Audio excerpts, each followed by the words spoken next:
ಇವಾಗ auto immune dementia ಅಂತ ಹೇಳ್ತೀವಿ.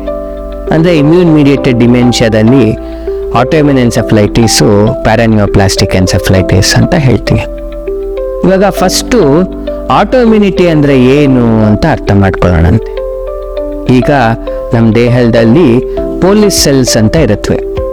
ಅವು ಈ ಬ್ಯಾಕ್ಟೀರಿಯಾ ವೈರಸ್ನೆಲ್ಲ ಹೊಡೆದಾಕುವಂಥ ಕೆಲಸ ಅದ್ರದ್ದು. ಸೊ ಅದು ಬೈ ಮಿಸ್ಟೇಕು ನಾರ್ಮಲ್ ಸೆಲ್ಸ್ಗೆ ಹೊಡೆದಾಕಕ್ಕೆ ಬಂದರೆ ಅದನ್ನು ಆಟೋ ಇಮ್ಯುನಿಟಿ ಅಂತ ಹೇಳ್ತೀವಿ. ಇವಾಗ ಬೇಲಿನೇ ಎದ್ದು ಹೊಲ ಮೇಯ್ತು ಅಂತಾರಲ್ಲ, ಆ ರೀತಿ ಅರ್ಥ ಮಾಡ್ಕೋಬೋದು.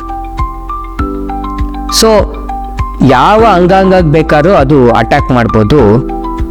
ಸೊ ಆ ಅಂಗಾಂಗದ ಆಟೋ ಇಮ್ಯೂನ್ ಡಿಸಾರ್ಡರ್ ಅಂತ ಹೇಳ್ತೀವಿ. ಜಾಯಿಂಟ್ಸಲ್ಲಾದರೆ ಆಥ್ರೈಟಿಸ್ ಆಗುತ್ತೆ, ಲಿವರ್ಗಾದರೆ ಹೆಪಟೈಟಿಸ್ ಆಗುತ್ತೆ, ಹಾಗೆ ಬ್ರೈನ್ಗಾದರೆ autoimmune encephalitis or paraneoplastic encephalitis ಅಂತ ಹೇಳ್ತೀವಿ. Immune mediated encephalitis.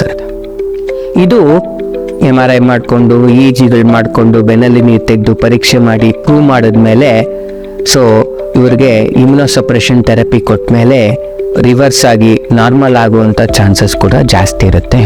ಆದ್ದರಿಂದ ಈ ಥರ ಏನಾದರೂ ಸಡನ್ನಾಗಿ ಚೇಂಜಸ್ ಆದಾಗ ಈ ಟೆಸ್ಟ್ಗಳನ್ನೆಲ್ಲ ಮಾಡಿಕೊಂಡು ಅಪ್ರಾಪ್ರಿಯೇಟ್ ಟ್ರೀಟ್ಮೆಂಟ್ನ ತಗೋಬೇಕಾಗಿ ಬರುತ್ತೆ.